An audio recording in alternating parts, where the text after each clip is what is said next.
ఫసల్వాదిలోని శ్రీ జ్యోతిర్వాస్తు విద్యాపీఠంలో ఈ నెల 20వ తేదీన ఆద్యశీల స్థాపనోత్సవ మహోత్సవాన్ని నిర్వహించనున్నట్లు వ్యవస్థాపకులు బ్రహ్మశ్రీ డాక్టర్ శ్రీ మహేశ్వర శర్మ సిద్ధాంతి తెలిపారు.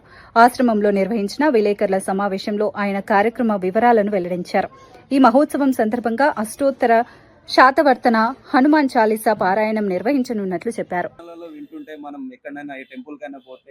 గతంలో ఏదైనా టెంపుల్ కట్టారంటే చోళులు, అదేవిధంగా ద్రావిడ్లు ఇలాంటి గొప్ప దేవస్థానాలు కట్టించారు అని చెప్పే మనకు చరిత్ర చెప్తుంటది.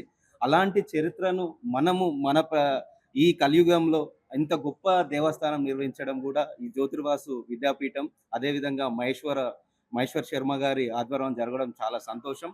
అట్లానే 20 తారీఖు రోజు జరిగే కార్యక్రమం, ఎందుకంటే శిలాలు మీరు చూస్తారు, మన కళ్ళ ముందే తెలుస్తారు. అం అం అహం హిం అనే అలాంటి బీజాక్షరాలకు అందరం కూడా ప్రజలు, భక్తులు ప్రతి ఒక్కరితోటి కూడా బీజాక్షరాల మీద నామస్మరణ చేయించి అద్భుతంగా మేము అందరం కూడా సహకారం అందిస్తాము. అట్లనే మీరందరూ కూడా సహకారం ఉండాలి. ఆ దేవుడికి ప్రతి ఒక్కరి మనతోటైనా సహకారాలు చేసి ఈ గొప్పతనాన్ని ముందుకు తీసుకోవాలని మనస్ఫూర్తిగా కోరుకుంటున్నా. 20 తారీఖు జరిగే ఈ కార్యక్రమానికి, బీజాక్షరాల కార్యక్రమానికి, హనుమాన్ చాలీసా కార్యక్రమంలో పెద్ద ఎత్తున ఉమ్మడి జిల్లాలో ఉన్న భక్తులందరూ కూడా పెద్ద ఎత్తున వచ్చి స్వామివారి కృపకు ప్రార్థనలు కావాలని కోరుకుంటున్నా. ఉదయం 20 తారీఖు రోజు ఉదయం 8 నుంచి రాత్రి 8 వరకు జరిగే కార్యక్రమంలో పెద్ద ఎత్తున భక్తులందరూ కూడా పాల్గొనాలని మనస్ఫూర్తిగా కోరుకుంటున్నాను. Thank you. హృదయపూర్వక నమస్కారాలు తెలియపరుస్తూ, సంగారెడ్డి జిల్లా హెడ్ క్వార్టర్లో సంగారెడ్డి పట్టణంలోని శివార్లోని ఫసల్వాది గ్రామంలో శ్రీ డాక్టర్ మహేశ్వర శర్మ సిద్ధాంతి గారి ఆధ్వర్యంలో జ్యోతిర్వాస్తు విద్యాపీఠం నిర్వహణలో ఎన్నో ఆధ్యాత్మిక కార్యక్రమాలు, ఎన్నో సేవా కార్యక్రమాలు చేస్తూ ఈ రాష్ట్రంలో, ఇరు రాష్ట్రంలో కని విని ఎరగని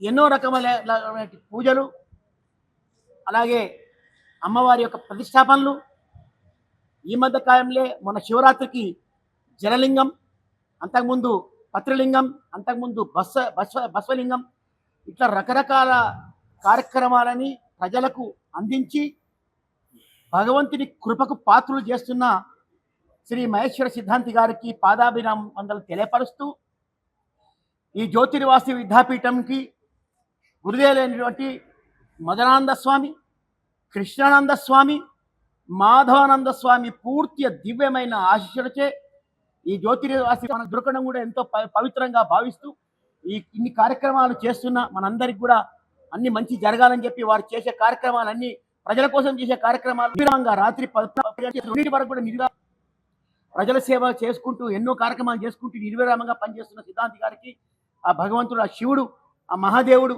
పూర్తి ఆయురారోగ్యాలు ఇవ్వాలని చెప్పి ఈ గుడి నిర్మాణం అది తొందరలో జరిగి ఇదొక పర్యాటక కేంద్రంగా, ఆధ్యాత్మిక కేంద్రంగా జరగాలని చెప్పి మనసారా కోరుకుంటూ, ఈ కార్యక్రమంలో మమ్మల్ని కూడా మీరు భాగస్వామ్యం చేసినందుకు ఎంతో ఈ జన్మకు ఇది చాలని చెప్పి కోరుకుంటూ, మీ అందరికీ మా యొక్క శుభాకాంక్షలు. ఈ కార్యక్రమంలో వచ్చిన వాళ్ళందరూ కూడా అంటే మేము ఎందుకు చెప్తున్నా అంటే, ఇటువంటి అవకాశాలు అందరికీ రావు. తప్పనిసరిగా ఈ కార్యక్రమంలో పాల్గొని రేపు జరగబోయే సోమవారం సాయంత్రం పొద్దు నుంచి సాయంత్రం జరిగే కార్యక్రమాల్లో మీకున్న సమయంలో వచ్చి కార్యక్రమాన్ని విజయవంతం చేయాలని చెప్పి మనసారా కోరుకుంటూ అందరికీ సెలవు. జయ గురుదత్త. స్థాపనం అంటే ప్రథమమైనటువంటి పంచశిలలను, ఒక 5 రకాల శిలలను 5 బీజాక్షరములు లిఖించి దేవాలయం యొక్క ప్రధానమైనటువంటి ద్వారం ఎడమ వైపున కింద స్తంభం కింద న్యాసం చేయమని చెప్పారు. దీన్నే ప్రథమేష్టికాన్యాసము అని అంటారు. మన ద్వారానికి 2 స్తంభాలు ఉంటాయి, ఒకటి ఎడమవైపు, ఒకటి కుడివైపు. ఎడమవైపు ఉన్నటువంటి స్తంభాన్ని యోగ స్తంభము అని అంటారు, కుడివైపు ఉండేటువంటి స్తంభాన్ని భోగస్తంభము అని అంటారు.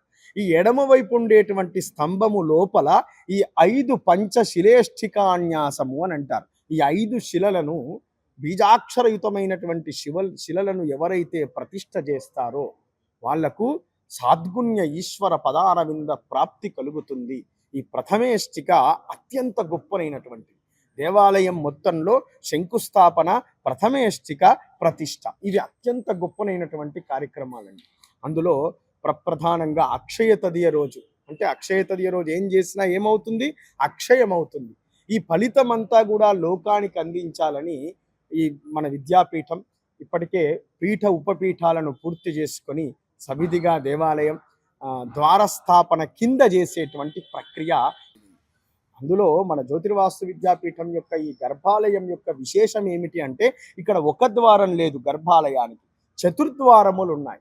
కాబట్టి 4 ద్వారాల కింద సుమారు 20 శిలలు, 4x5 20 శిలలను ఈ పంచేష్టికా న్యాసంలో న్యాసం చేయబోతుంది మన విద్యాపీఠం. ఎక్కడా దొరకనటువంటి అరుదైనటువంటి అవకాశం.